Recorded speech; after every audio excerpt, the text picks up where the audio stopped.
네, 이어서 글로벌적인 매크로 이슈 그리고 뉴욕 증시 전략까지 더 자세하게 들어가 보겠습니다. 글로벌 마켓 브리핑 오늘 이 시간에는요. EBS 투자증권 해외 주식 영업팀 권중국 주임과 만나보겠습니다. 안녕하세요. 네, 안녕하세요. 네, 오늘 최근 일본의 엔저 현상에 대해서 이슈가 들어와 있는데요. 이 달러 엔 환율이 7년 만에 최고치를 기록했다고 합니다. 20년 만에 최악 엔저라는 말도 나왔는데요. 이러한 엔화 약세로 인해서 일본 경제가 휘청거리고 있는데 지금 시장에 미칠 영향도 다분해 보입니다. 어떻게 보십니까? 사실 이제 이 부분이 지금 금융시장에 또 어떤 영향을 줄 수 있는 것인가에 대한 우려가 지금 시장에 나오고 있는 것 같고요. 배경부터 조금 보게 되면 지금 일본 같은 경우에는 그 장기간의 지금 유동성 완화 정책이 지금 현재 글로벌 경기 텐스인 긴축 정책과 조금 상반되는 모습들을 보여주면서 지금 달러엔 가격이 크게 상승을 하고 있는 모습을 보여주고 있습니다. 그렇다 보니까 지금 현재 수준이 거의 20년 가까이 되는 동안 가장 낮은 수준이고 이 부분이 지금 120엔대에서 150엔대까지도 갈 수 있다라는 전망들도 나오고 있고요. 그리고 지금 미국 같은 경우에는 바로 어제도 그랬지만 계속적으로 지금 본격적인 금리 인상이 또 예고가 되어 있고 일본 같은 경우에는 아마 당분간은 그 초저금리 정책을 지금 고수할 가능성이 좀 높기 때문에 아무래도 이로 인해서 지금 일본의 42년 동안 이어졌던 경상수지 흑자가 지금 끝날 것이다. 뭐 이런 우려도 나오고 있고요. 이미 2021년 회계연도 같은 경우에는 무역수지가 7년 만에 가장 큰 무역 적자를 일본에서는 지금 기록한 상황입니다. 만약에 이런 엔저 현상이 이제 악화가 되면 어떻게 되냐라고 봤을 때는요. 일단 일본 같은 경우에는 미국이나 우리나라와 다르게 지금 장기간 디플레이션 국면에서 지금 물가 상승에 대한 압박이 상대적으로는 조금 덜하긴 합니다. 그렇긴 하지만 코로나 회복에서도 좀 더딘 상황이고요. 일본 기업 입장에서도 이제 엔저를 바탕으로 해가지고 수출할 때 아무래도 가격 경쟁력을 바탕으로 가질 수 있기 때문에 뭐 2012년에 아베노믹스 당시 때처럼 일본 증시의 일부 상승을 기대할 수도 있는 요인 중 한 가지이긴 하지만요. 사실 일본의 수출 비중 같은 경우에는 일본 증시 전체 매출에서 약 40% 수준.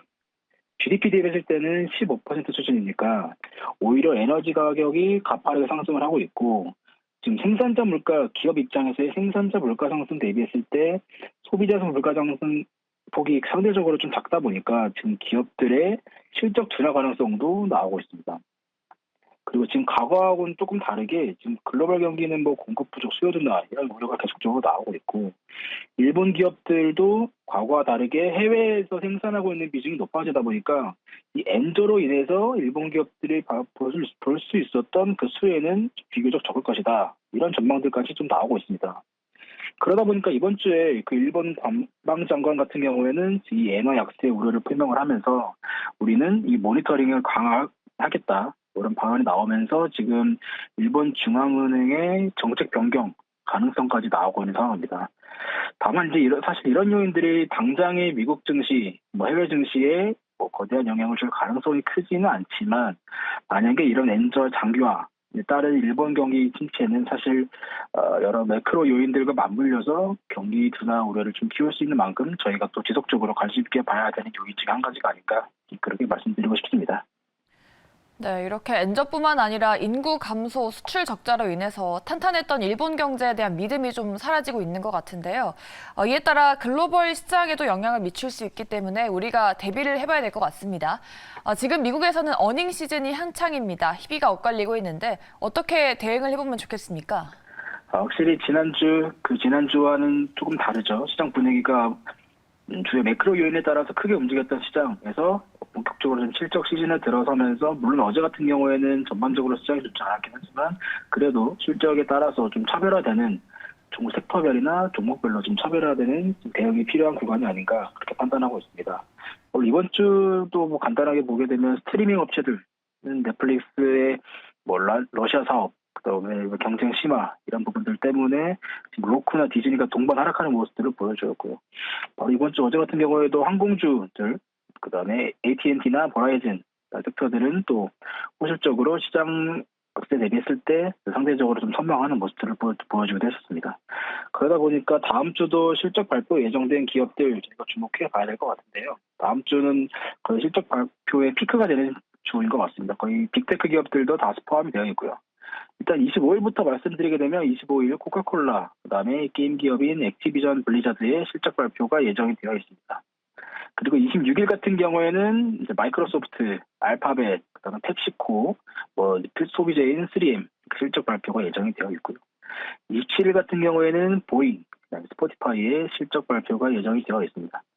그리고 28일 같은 경우에는 이제 애플, 그리고 요즘 핫한 또 트위터, 그리고 마스터카드, 캐터필러, 맥도날드, 헬스케어인 머크까지 해가지고 실적 발표가 예정이 되어 있고요. 29일 같은 경우에는 엑소모빌, 쉐브론, 에너지 기업들, 그 다음에 FB, 아스트라제네카까지 해서 실적 발표가 예정이 되어 있습니다.